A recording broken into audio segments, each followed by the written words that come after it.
What's going on, kids? It is Dr. Remy LeBeau, and I'm coming at you once again from the X-Lair to provide you my very deep and insightful reaction to the latest episode of Legion. This was Legion Season 2.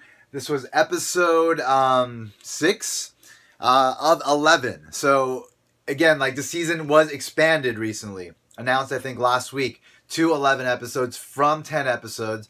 Clearly, there's a big crescendo, a big finale that's coming, and they had to split into 2 parts because that made the most sense. And, of course, as a fan, that makes a hell of a lot of sense. As much sense as sense can make, because the more of this show, the merrier. This was a really fascinating episode. As it started to unfold, clearly it was not clear what was actually going on, but I think pretty early on I started to realize what was likely going on because the sister was in this episode. She was in a few different segments. And so it started to become semi-obvious to me that this was an exploration of the expansive possible thoughts, memories, futures that David experienced in that moment of despair when you realize that he has lost his sister. Or has he? We don't know for sure. But based on what we saw, it appears as though he lost his sister and he was processing that. And this episode was about that. And I love how it was just a series of random possible timelines, essentially, different realities. But hidden amongst them was the true one. And for him, I think what was actually going on in his mind was that, and what was trying to be represented by the show, was that in that moment, he was trying to think of all the possible ways that it could not have gone this way, that it could have gone better. Maybe I use my power to become super rich. Maybe I am killed early on. Maybe I just become a recluse and I become a bum and I'm super powerful, but eventually they kill me and that's it. What else was it? Oh, maybe I had a normal life with a wife and 2 children. Maybe if any of that had happened, then this would not be happening. Then my sister, who I love, who's been taking care of me all these years, would not be dead or whatever. Transmutated into another person. And it's such a wonderful thing that the show was willing to just take that moment, really expand it. And it's really the nature of the show that kind of dictates that is the way this should be handled, this sort of extreme loss by our main character. Our main character is super powerful. Our main character is all about the psychic plane, the astral plane, whatever you want to call it. Clearly the show is about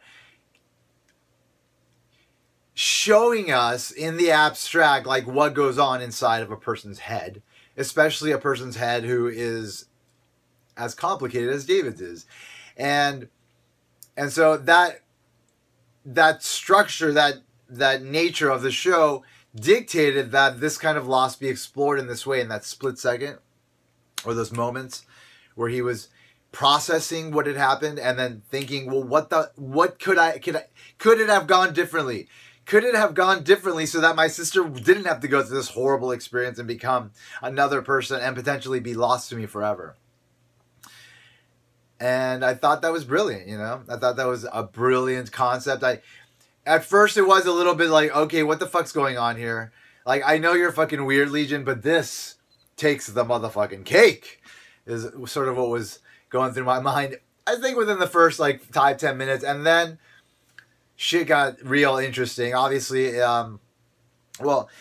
just the stuff with David kind of, in the corporate world, demonstrating his ability to read minds, and then ultimately that getting him far. That was interesting.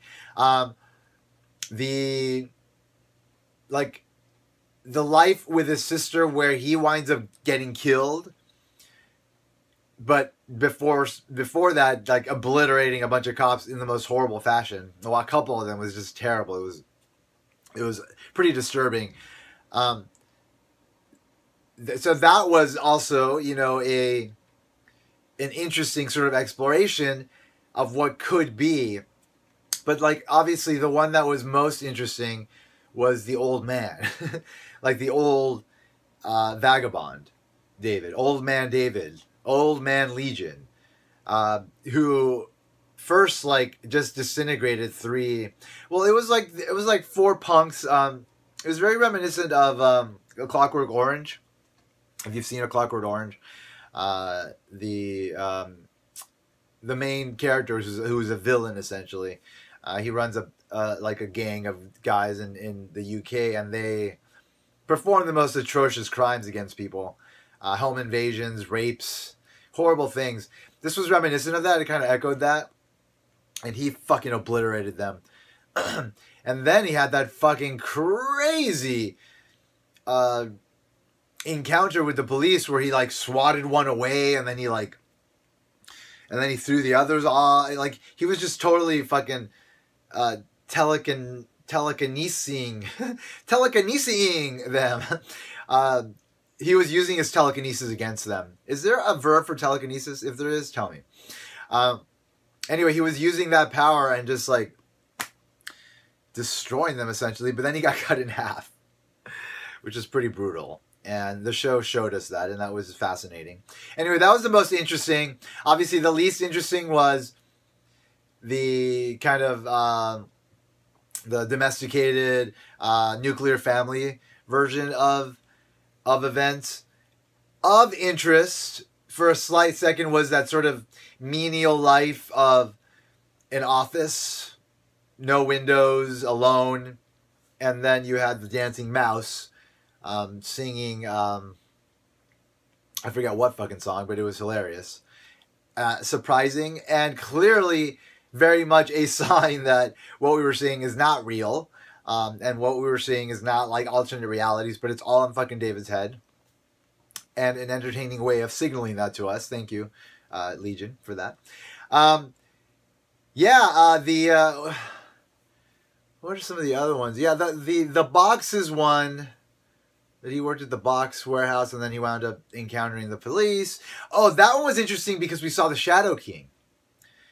It's just sort of implying that, like, even in his sort of contemplation of what could have been, like, he did acknowledge that what could have been would have still likely been marred by the presence of the Shadow King in his life. And I liked that they showed the Shadow King the way they showed him in season 1, because I thought that after they hired the actor to play him, that we weren't going to see that anymore, and then that was it. Just kind of it didn't feel like united, like the portrayal of Farouk, Al Farouk in the first season versus the second.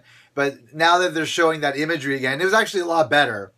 It felt more grotesque. It felt a little bit more real than it did in the first season.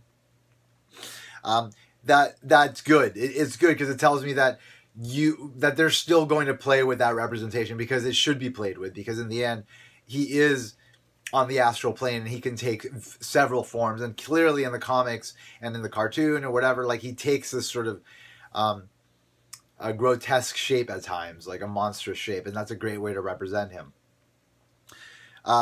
So I'm glad they did that. Yeah, again, that was a good reminder of the fact that the Shadow King was there. In fact, now I'm remembering that I believe in the billionaire possible reality timeline, whatever, like he looks in the mirror and he sees Al Farouk. So basically in that reality where he becomes that billionaire, the Shadow King has taken over.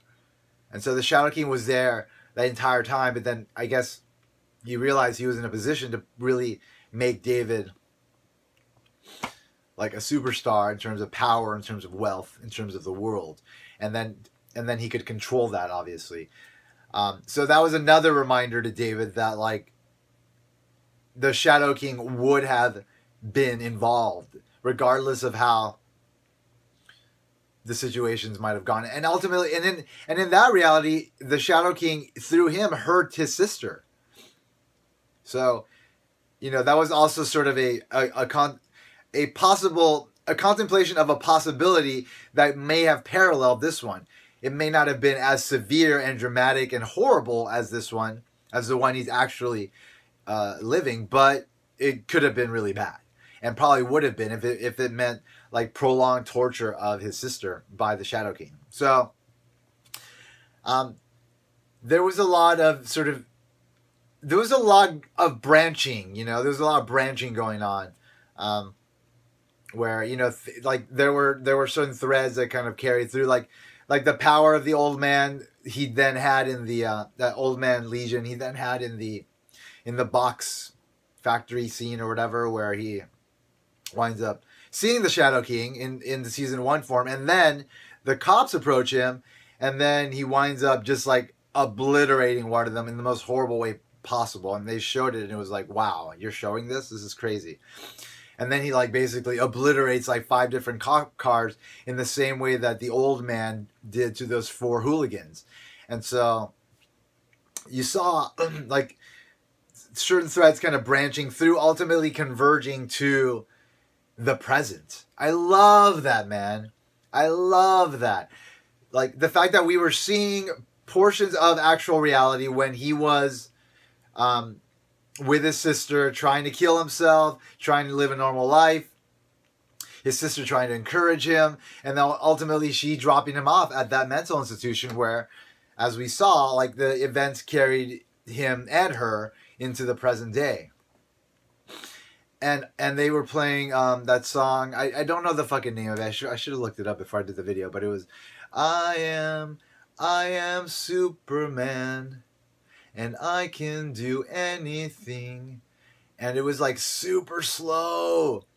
So it was like hauntingly uplifting, and it was the background for that montage of everything that happened in the show from the point that he was dropped off at the asylum to the present. So poetic, bringing us back to the moment where he is experiencing agonizing loss, which is what we've been seeing throughout this episode. It was just beautiful. It was like a beautiful like piece of music that kind of crescendos, you know. I'm sorry, folks. I love this show. I love the artistry behind it.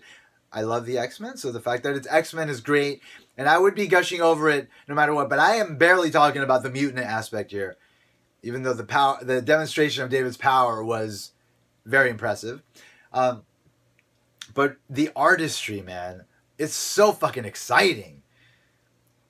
And even at the beginning of this episode, where like I didn't quite know where it was going or what it was doing, I was like, you know what? Hang the fuck in there, man. Hang in there, because we're about to be taken on a ride. Like, you don't go into a Legion episode, especially something like this, where at first you're just completely thrown off from what you expect to be happening. Because we haven't really seen the present moving forward as far as like what the Shadow King's doing. We haven't seen that. In the last episode, it was all about things that he had recently done. And now in this episode, it's like David in a moment. Like a few seconds, 30 seconds maybe. Like kind of in there processing. So we haven't really moved forward. We're on episode 6. We have 5 more episodes to go. So we're at this point basically at the halfway point. Clearly, big stuff is coming. But I love that the structure of the season is such that like the show is really taking its time with really important moments. Last episode was a really important moment. How did Lenny become what happened to his sister, and how did Lenny, where did Lenny get his body? Well, he got it from his sister transmutating into Lenny, potentially killing his sister. That's an important move on the part of the Shadow King. I love the way it was represented. Like I said last week, it was creepy, eerie, wonderful. This episode, now just like the aftermath of that. And like, let's massage that shit, you know, let's caress it. Let's take care of it in the right way, because it's such a precious moment for somebody, especially our main character, to lose somebody so close and important to him.